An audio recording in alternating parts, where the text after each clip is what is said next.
Es un proyecto que ya lleva varios años y sería una lástima que se perdiera esa digamos, rutina que habíamos ya interpuesto a los Feria Valencia, tanto como comité organizador como la propia Feria Valencia, por tanto una felicitación por seguir adelante con este proyecto. Bueno, en estos momentos viene Germán Carito.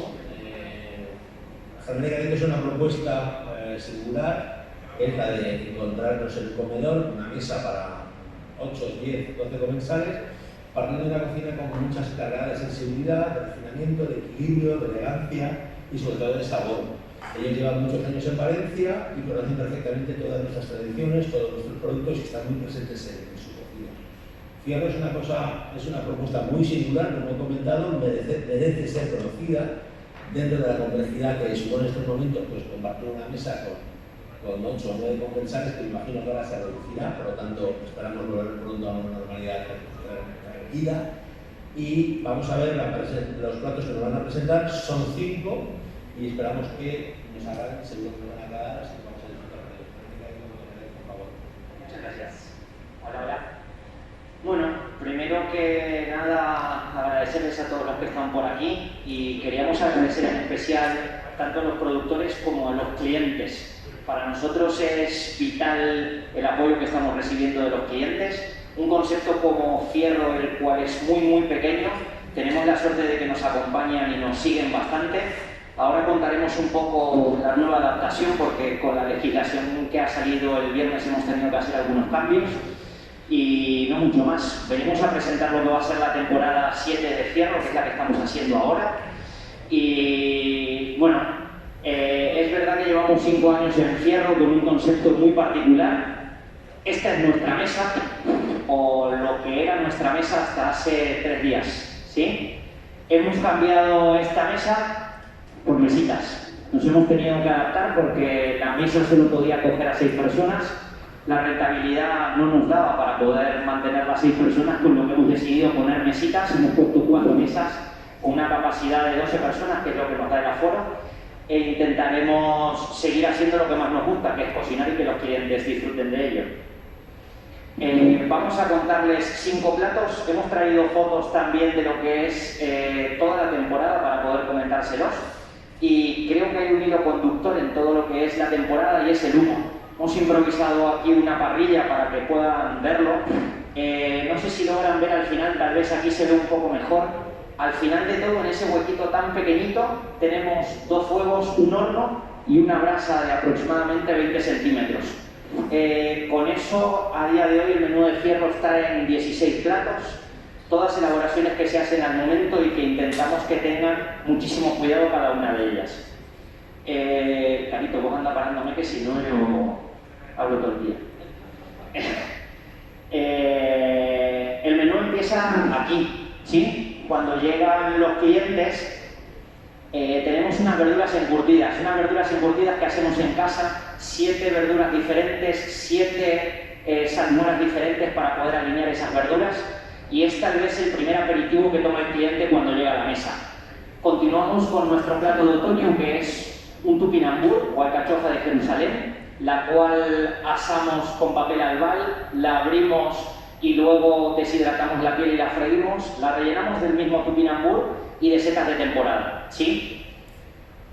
Continuamos con una tartaleta que hacemos con bouchon. Bouchon es un mejillón francés muy pequeñito, muy parecido a la clochina. Es una tartaleta rellena de sus interiores y al lado pueden ver ese bocado de bogavante. Si te parece, Carito, vamos con eso y lo explicamos.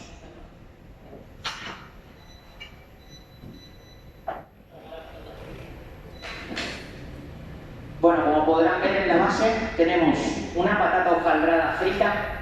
La rellenamos de una emulsión que hacemos con los interiores. ¿Sí? Con la cabeza del bogavante y con todos los interiores hacemos una emulsión muy sabrosa, con lo cual esta patata hojaldrada sacamos todas las láminas, formamos lo que es una pequeña tartaleta y ahora en un aceite lo que haremos será freírla, ¿sí? Sobre todo lo que buscábamos era un punto crujiente para poder darle a ese bogavante que tiene una textura bastante melosa, darle un puntito de ahumado. Ahí Carito lo está haciendo en esa brasa que tenemos. El objetivo objetivo era darle tanto temperatura como un poco de ahumado, ¿sí? Para poder aportar una parte tal vez tanto crujiente como melosa, utilizamos lo que es pollo o espárrago de mar, ¿sí? Entonces lo que hacemos con esto es picarlo y en la patata que tenemos aquí hojaldrada, lo que haremos será, esto no va a ser más fácil, así.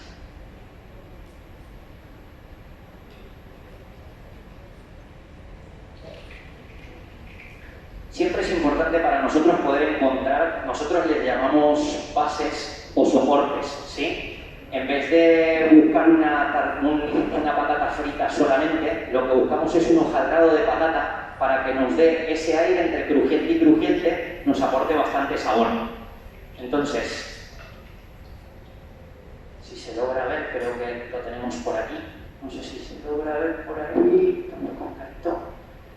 Nos queda una patata hojaldrada, bastante crujiente. Vale. Que si la vemos por el lado de atrás, tiene 1000 millones de capas. Es un poco la idea, ¿sí? Pero bastante crujiente. Tiene la sensación de ser una patata puerro, ¿sí? Para que explote en la boca, porque queda entre medio y quedará restos un poquito de aceite y entonces aportará jugosidad, ¿no, Germán, Perito?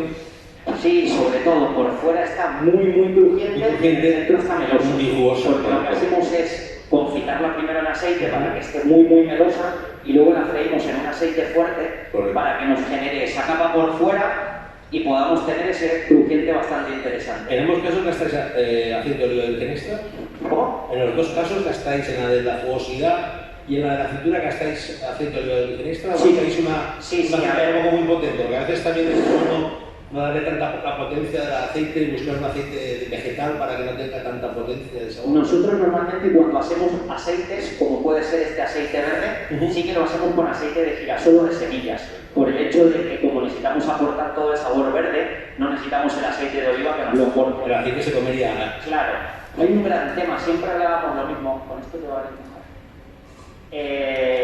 Si tú a un pollo, yo siempre pongo la misma similitud con el aceite y el pollo. El aceite de girasol es como el pollo, tú al pollo le puedes agregar algo de sabor, pero si lo intentas hacer con una paletilla, la paletilla ya tiene su propio sabor, entonces no le puedes aportar nada nuevo. Por eso siempre todos los aceites que se hagan, sean de hierbas, sean de limón o de lo que sea, siempre conviene hacerlos con semillas, ¿sí? Entonces, una vez que tenemos esa patata crujiente, tenemos todo lo que es el relleno de la cabeza del bogavante y lo ponemos en el centro de la patata, ¿sí? Vamos a cortar en juliana este espárrago de mar para que nos dé todavía mucho más sabor a mar, ¿sí? La patata tal vez es el soporte que nos da esa posibilidad de poder comenzar. Todos los snacks que tenemos en Fierro es como una invitación o como un pequeño comienzo, como un tráiler vendría a ser, ¿sí? De lo que sería o lo que es el menú. Le da forma así de corte de caviar, ¿no? Parece un caviar vegetal, ¿no? Sí. Madre mía, ¿cómo estamos, Y vamos a ir con el bogavante. Ahí estamos. Sobre todo buscábamos melosidad, ¿sí? Es muy interesante para nosotros poder aportar ese toque de brasa en un inicio de menú, en un local muy pequeño. Calculamos que me gustaría poder mostrarles que tal vez Fierro es así de ancho y tal vez llega hasta aquí, es decir, es bastante pequeño. Cuando la gente llega...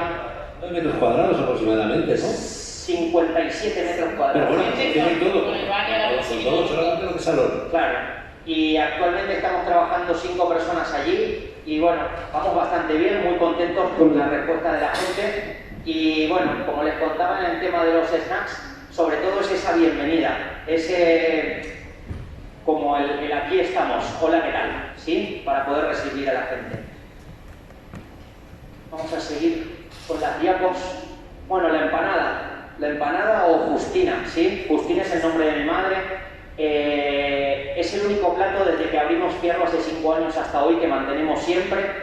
Yo digo que a veces los honores o los homenajes hay que hacerlos en vida y poder poner la receta que me ha enseñado mi madre en un restaurante, mantenerlo durante 5 años y que la gente se siga sorprendiendo porque la empanada tiene como ese sabor a casa, es como súper interesante para nosotros.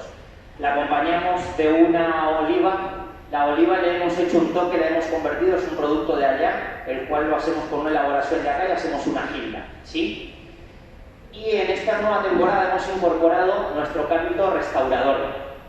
Yo siempre cuento en el restaurante que en la antigüedad, antes la gente cuando viajaba de un sitio a otro, lo que hacía era parar en algún sitio y se tomaba un caldo restaurador para poder continuar el viaje.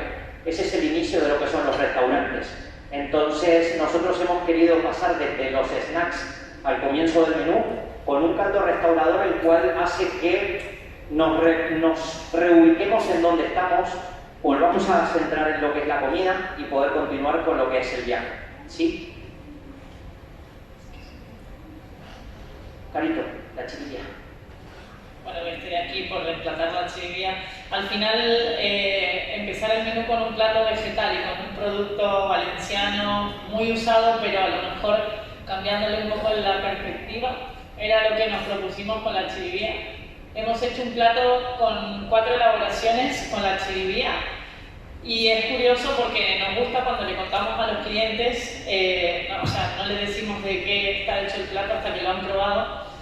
Todo el mundo conoce la chiribía, todo el mundo en algún momento la ha gastado para el puchero, para el caldo, pero el 90-95% de la gente nos dice que nunca lo come, que lo pone para aromatizar y luego lo retira por la fibra que tiene y porque es bastante difícil de comer. Entonces empezamos a trabajar muchas elaboraciones y hicimos un plato para poner un poco en valor y mostrar una manera de trabajar un producto vegetal muy cotidiano de una manera diferente. Entonces, por un lado la cocinamos a baja temperatura, que es la parte central, voy a ir poniendo en el plato. Esta sería la chiribía cocinada a baja temperatura. Quitamos el interior, que es la parte más fibrosa, y todo el resto se queda muy meloso, muy cremoso. Con la cuchara simplemente se puede cortar y la idea es esa, toda la parte más cremosa, más suntuosa de la chiribía.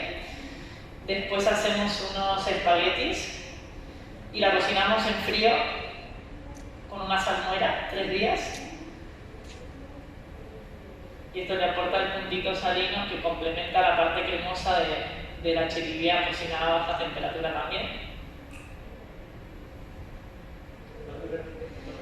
¿Esto es un pesto? Exacto, esto es hierbas, vale. Un aceite de hierbas, principalmente hinojo.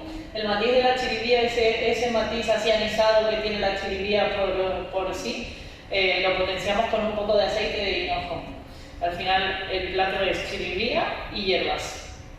En este caso acá tenemos la piel. Un crujiente de la piel. Hemos hecho un crujiente de la piel. Corteza, parece una corteza. Exacto, suflada, se queda súper aérea y tiene ese puntito a fruto seco también que viene muy bien. Luego buscas también 2 texturas dentro del plato, no solo que sea todo sea la mollosa de la chiribía, correcto. Y súper fresco este plato porque ahora... Es en boca. Exacto, y ahora lo terminamos con una horchata que hacemos de la propia chiribía, la elaboración de triturarlo a baja temperatura, no genera calor, no genera oxidación y sacamos todo el extracto de la chiribía. Y esto le damos un toquecito de raifo, un puntito picante y con esto terminamos el plato. Nos pasa mucho en el restaurante que por aquí. Muy bien. Por un lado el aceite líquido y por el otro lado todo el pozo de las hierbas. Al final, bueno, ahí estamos. No, lo que quería comentar es que nos pasa mucho que la gente nos comenta que no come la chiribía. Tal vez ese fue el primer motivante de por qué usar la chiribía. Todo el mundo reconoce el sabor, porque todo el mundo lo pone en el cocido, pero todos lo quitan, ¿sí? Por esa fibra tan potente que tiene. Era muy interesante el poder recordarle a la gente que el sabor lo tienen como muy compenetrado, pero la textura no. Nos pasaba el otro día una señora que dice, si mi madre me llega a ver comiendo chiribía, porque siempre le hemos tirado. Entonces al final es un poco, creo que los cocineros tenemos esa responsabilidad de volver a esos productos, darles el valor que tienen, ¿sí? Y en este caso un plato tan vegetal como la chiribía, poder posicionarlo en un inicio de menú, ¿sí? Bueno, continuamos, tenemos a la derecha otro plato que es es nuestra ensalada de ostras y alga. Es un plato con el que empezamos cuando abrimos el restaurante, fue el primer plato que hicimos y nos parece súper interesante 5 años después poder recuperarlo y ponerlo a la altura de los platos que estamos haciendo ahora, ¿sí? Desde el punto de vista del nivel creativo, es difícil que un plato de hace 5 años esté a la altura de los que hacíamos ahora, porque normalmente uno siempre como que le da vergüenza su pasado o lo que ha hecho, porque de repente uno se acuerda de las cosas que hacía antes y es como que chirría respecto a lo que hacemos ahora. Pero es verdad que bueno, hemos podido evolucionar, hemos podido seguir, pero hay platos que siguen manteniendo lo que es esa base, ¿sí? Bueno, vamos a continuar. Platos que por petición popular no se pueden quitar de las cartas de los restaurantes, es decir, que siguen manteniéndose año tras año. Claro, pasó una cosa que nosotros empezamos hace 5 años buscando un poco un camino, una línea de cocina, fue nuestro primer restaurante, entonces buscábamos también nuestra identidad. En el primer menú, pues evidentemente había influencias de muchos sitios donde habíamos trabajado y hasta que encontramos a lo mejor esa identidad propia, pues pasaron 2 o 3 menús. Y ahora en este que estamos 100% convencidos que es lo que queremos hacer, lo que nos gusta, con lo que estamos a gusto.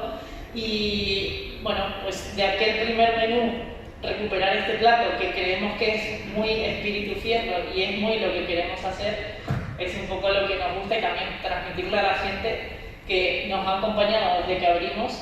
Bueno, pues que esos platos que más les han gustado. Luego también es interesante que marquéis una trazabilidad o una trayectoria de platos antiguos que la gente nueva pueda conocer o recordar siempre. Yo, un plato que, por ejemplo, alguien que ha ido hace poco y no fue al principio, poder tener un recuerdo de lo que hacéis al principio, que es un poco como un... Claro, una recapitulación.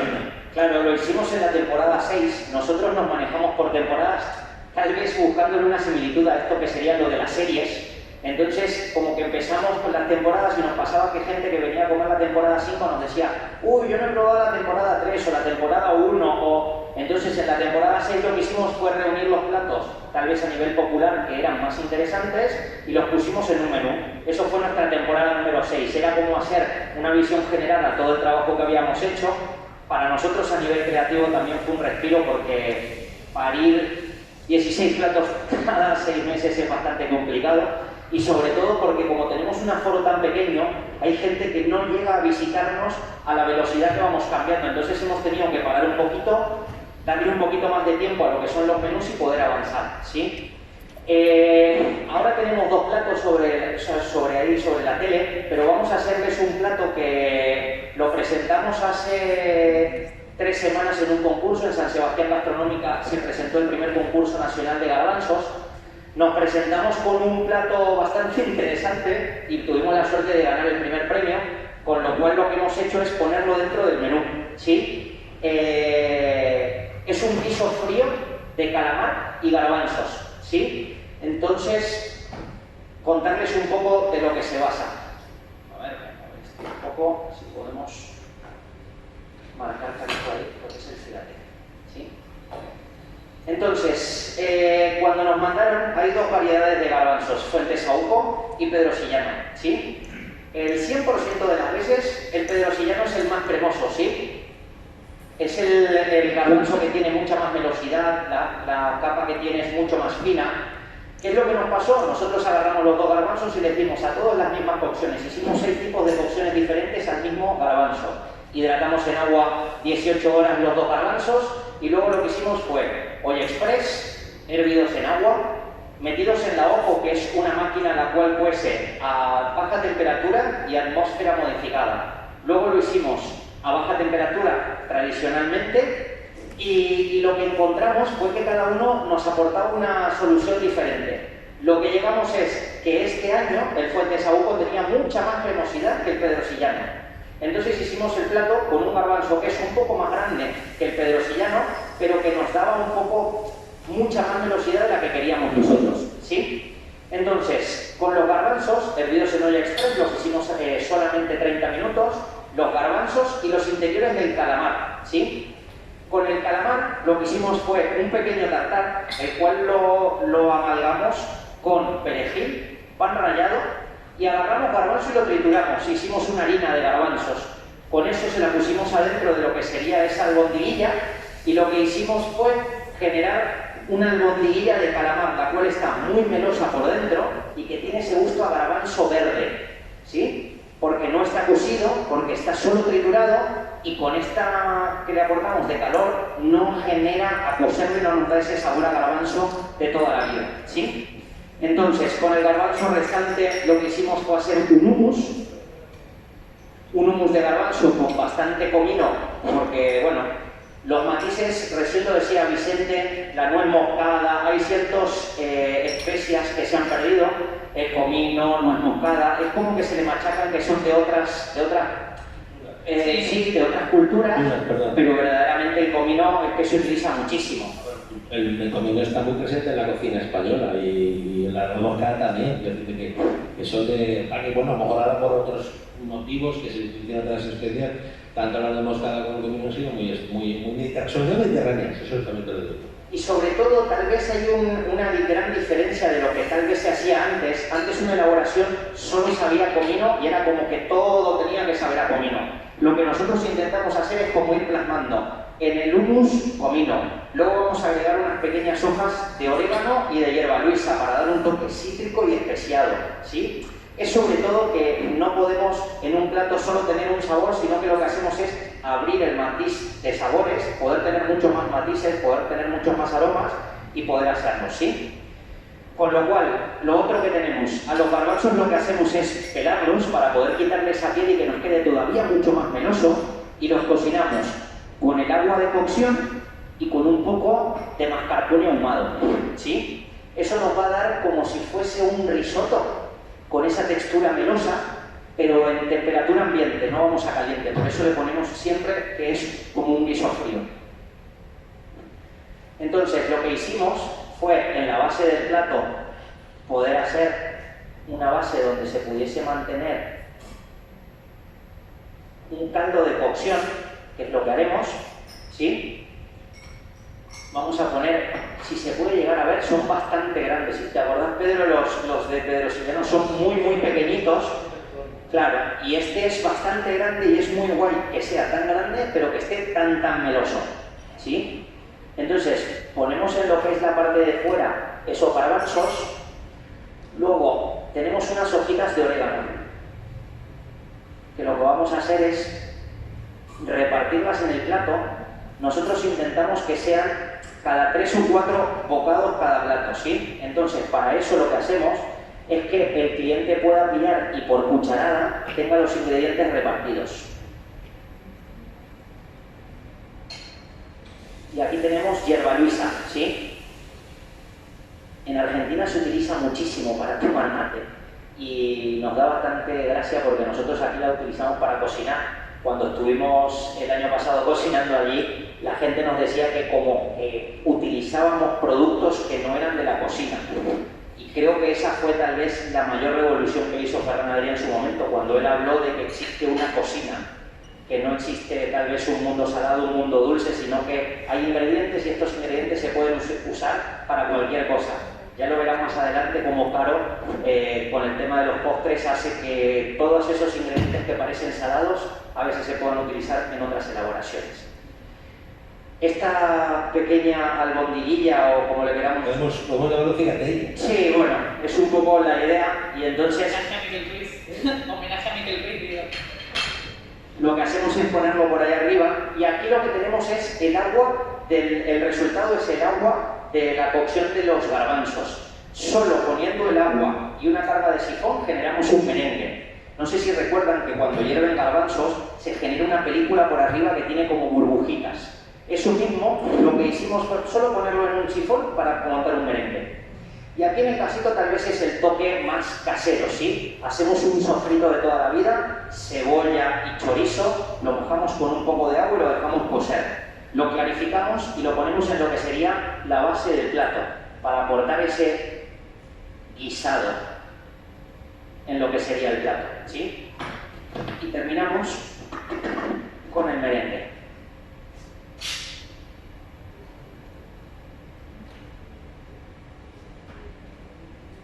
Ahí está.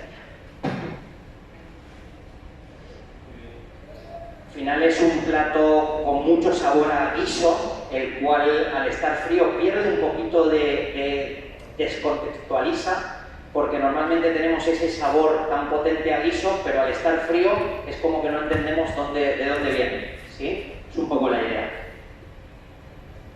Ahora, si te parece, Carito, seguimos con la gamba, que es la que está ahí en la preparación, la cortas.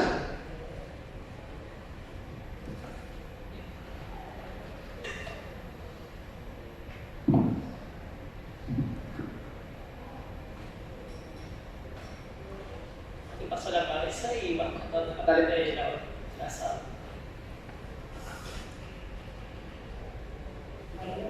Aquí un poco recuperamos un producto muy de acá, como es la gamba, pero nos lo vamos a llevar a nuestro terreno y lo hacemos un poquito al estilo del asado argentino. Vamos a dar ahumado y un punto de brasa en la cabeza. Te lo paso y ahí vas para allá. Vale, perfecto. Hace 2 años tuvimos la visita de Pablo Vicari. Pablo Vicari es el jefe de cocina del Cano, y nosotros hicimos un evento que se llamó Los Hermanos Sean Unidos y trajimos a 9 cocineros argentinos de alguna parte del mundo. Pablo, al ser el jefe de cocina del Cano, lo primero que nos planteó es que quería traer una brasa. Ellos normalmente tienen una brasa que puede ser grande como este cartel, y nosotros le explicamos que ese era el tamaño de nuestro restaurante. Entonces intentamos o versionamos una parrilla más pequeña. Vimos que no generaba tanto humo y que nos daba posibilidades de poder tener otro método de cocción, con lo cual a partir de ese día compramos una brasa y empezamos a trabajar todo el mundo brasa, que lo teníamos tan olvidado, ¿sí? Entonces, dentro de esa brasa lo que hacemos con Romero es ahumar la cabeza, ¿sí? Carito ha cortado en la última para poder tener todo ese jugo de la cabeza en el interior, y cuando le podamos dar brasa no lo perdamos, porque esa va a ser nuestra salsa para poder continuar el plato.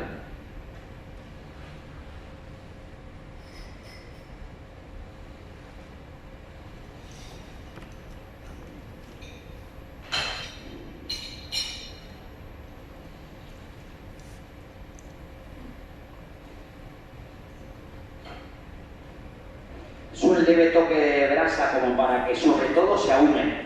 Tal vez la inspiración del plato viene de Argentina. Nosotros le hemos llamado gamba criolla porque no hacemos muchos platos de Argentina, pero sí nos inspiramos, quieras o no, es nuestro origen. Es verdad que llevamos más de 15 años en Valencia, ya somos medio valencianos, pero a veces tira ese recuerdo a casa. Entonces el ahumado nos daba la posibilidad de poder continuarlo. Bueno, entonces, tomando un poco la idea de lo que estaba diciendo Fer, de la cabeza hecha a la brasa, en Argentina cuando comemos asado, cuando comemos la carne a la brasa, normalmente las ensaladas son a base de tomate, cebolla, pimiento, que también se van cocinando mientras se está cocinando la carne.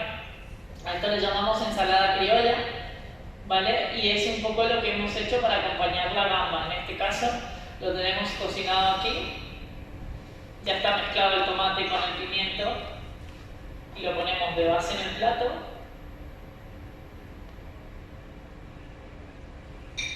Está cocinado muy lentamente, caramelizado. Vamos a poner la gamba, toda la parte del cuerpo de la gamba, que lo único que hacemos es 5 minutos de una salmuera, pero no le damos ninguna cocción. Y ahora chalota, para la cebolla típica de la ensalada criolla. Reemplazamos por chalota, que nos da el puntito crujiente, también un poquito de picor, para complementar el dulce de lo que es el cuerpo de la gamba y también del pimiento y del tomate. Desde el punto de vista creativo, se nos olvida a veces, solo a veces, cómo el cliente come los platos. Nosotros hemos tomado una determinación hace ya como 3 o 4 años, todo debido a una visita a un super mega restaurante que es Disfrutar, el cual ellos, que para nosotros son grandes referentes, son 3 de los mejores cocineros que puede tener España, nos explicaban que cada 10-15 días se sentaba uno a comer el menú entero. Nosotros es verdad que siempre lo hemos comido en cocina, pero la sensación de estar sentado en la sala, de poder comerlo es totalmente diferente. A partir de ese día tomamos la determinación de comer el menú y poder probarlo tal vez cada 15, 20 días, lo cual nos ha cambiado sobre todo el prisma de cómo comer los platos. Es verdad que en cocina creemos que una vez que el plato sale de la cocina deja de ser nuestro para ser del cliente, y en este caso, cuando empezamos a hacer la prueba, se nos quedaba tal vez raro el tema de la cabeza. Era como, ¿cómo podemos continuar con este tema? ¿Sí? Yo voy a hacer una cosa para que lo pueda terminar. Nosotros lo que hacemos es, le dejamos al cliente el plato así y le pedimos que, como creemos que le falta alguna salsa o que el plato podría tener alguna evolución más, agarre lo que es la cabeza y la estruje sobre ese tartar. Entonces logramos que todo ese interior de la cabeza nos haga de esa salsa, ¿sí? Esa salsa para que pueda acompañar nuestro tartar. Nos parecía tal vez el acompañamiento ideal. A veces no hay que agregar mucho más. Somos fanáticos de estas salsas naturales, tanto de yemas de huevo como utilizar todo el producto para ello. Y bueno, en este caso ese tartar con la cabeza pues toma todo el sentido, ¿sí? Sí, totalmente. Y el color, me interesaría que veamos, porque es que esto de la cuarentena ha hecho que las gamas... No, pero es que ha tomado unos colores diferentes. La gama no tiene el mismo color que tenía antes, es decir, todo ese tiempo que hemos tenido ha servido también para que ellos puedan evolucionar y tengan otros colores, ¿sí? Sí, vamos a pasar a... ¿Vamos bien? Vale. Vamos a pasar a lo que sería la parte dulce, que no puede faltar. Para nosotros es tan importante como la salada. En realidad lo trabajamos todo con la... El colofón es una gran comida salada, ¿no? ¿Perdón? El dulce es el colofón, no una gran comida salada. Sí, el dulce... El contraste, ¿no? Puede marcar, yo creo, el final sí. de la experiencia, positiva o negativamente. Entonces, bueno, para nosotros siempre ha sido súper importante. Yo tengo debilidad también con la pastelería, entonces lo trabajamos.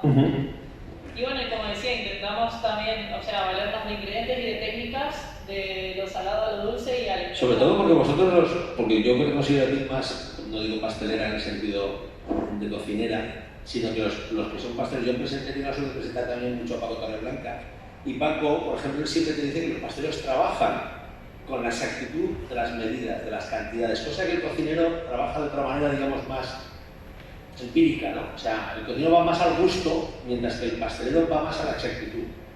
A mí yo soy un poco una... Por eso te digo que tú tienes el rigor de la pastelería y tienes, digamos, un poquito la generosidad de la cocina, que es una cosa muy interesante, ¿no? Cosa que no se da a muchos cocineros. Yo creo que quitando Martín y poco más, o sea, en su momento Martín y tú. Hablando de Martín, pues Vicente Torres, que ¿sí? Fue mi primer jefe aquí en España, y bueno, un poco él me marcó eso, ¿no?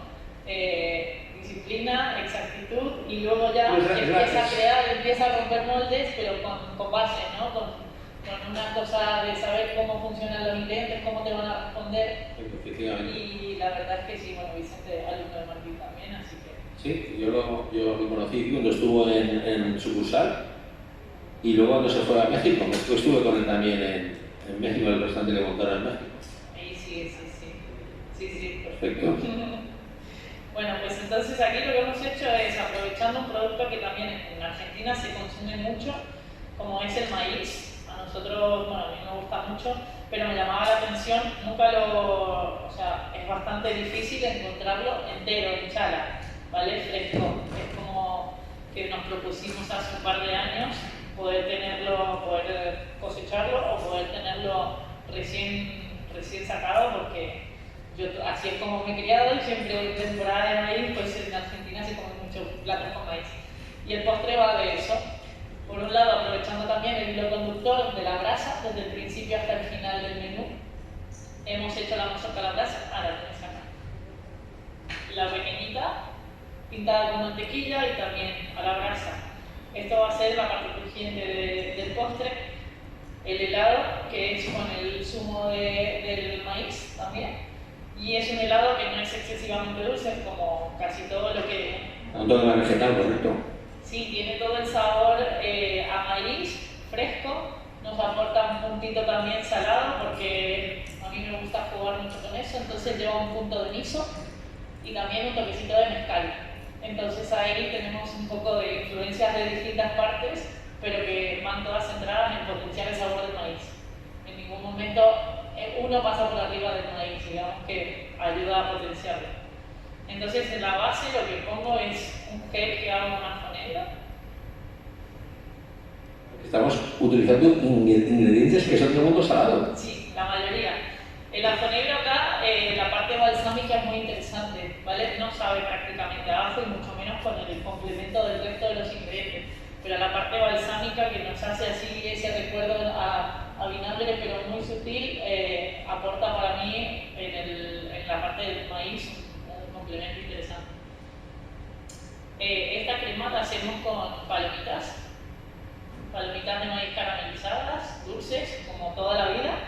Y luego con la papajet lo que hacemos es turbinarlo bastantes veces para poder generar un cremoso estable, ¿vale? Pero esto quizá es lo más salado del plato, tiene un puntito de caramelo, pero es como sabor puro y duro a palomitas de maíz. Acá lo que voy a poner ahora es una mantequilla de cacahuete. Como ven, lo que voy haciendo es distribuir los ingredientes a lo largo del plato para con la cuchara vayamos arrastrando y podamos mezclar los sabores que encontramos en el plato, correcto. Exacto, a mí no me gusta decirle a la gente, mira, tienes que comer por aquí, por aquí, por aquí, no, bueno, cómelo como quieras, pero que la sensación sea de la mezcla de los ingredientes y el equilibrio de todo esto. Entonces acá este es un pan de boniato. Lo que hacemos nos va a aportar bastante textura y el puntito también de dulce.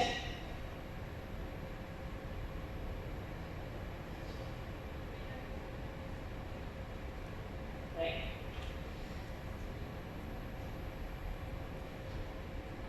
Y aquí una mazorquita de maíz.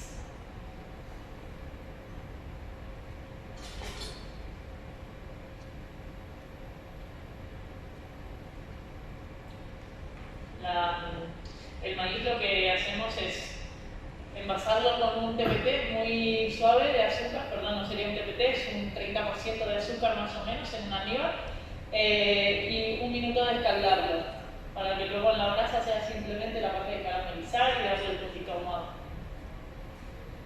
¿Tenés el helado, ¿verdad? Vamos a ir con el helado ahora.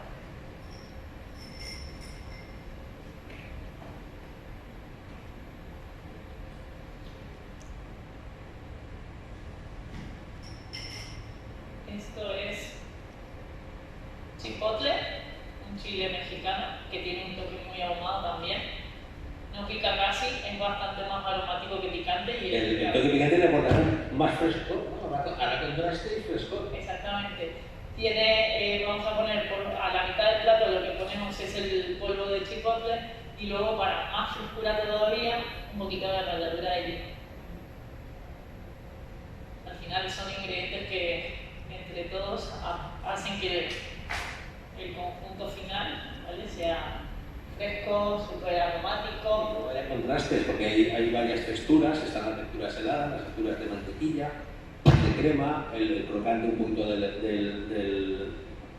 la mazorca, o sea, que decir que juegas con un poco todos los ingredientes y mezclas ingredientes que son del mundo salado y del mundo dulce, o sea, por lo tanto es un juego totalmente al paladar, tremendo, es un circo de tres pistas. Yo creo que es bastante interesante, sobre Sí, todo sí, además, todo texturas, sabores y, claro. y Esa es la diferencia de alguien en el mundo del restaurante. Siempre te decimos que a veces el cocinero que trabaja muy bien salado, siempre vemos que hay un poco de desfase cuando llegas al mundo dulce, cuando llegas al mundo de los postres. ¿Por qué?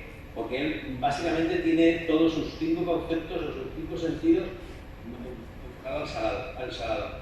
Mientras que llega al mundo dulce, que bueno, ya estará lleno, pues me preocupo del mundo dulce, pero no le doy la importancia que tiene, creo. Germán, con todo mi respeto, eso que es un comentario que le pone de 40 años en este mundo, primero como cliente, después como crítico, creo que será mi en serio.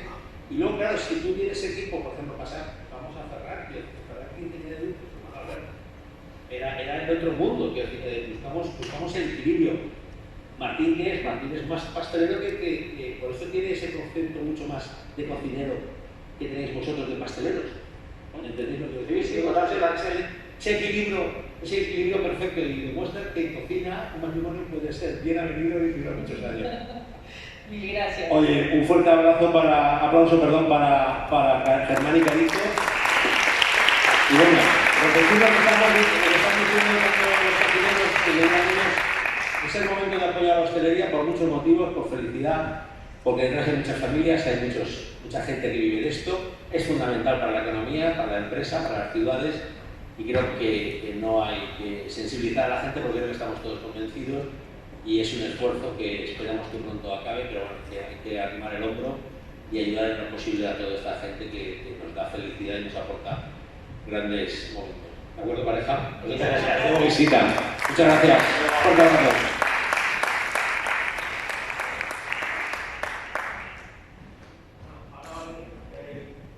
Raúl Alexandre, limpiar un poquito la mesa de...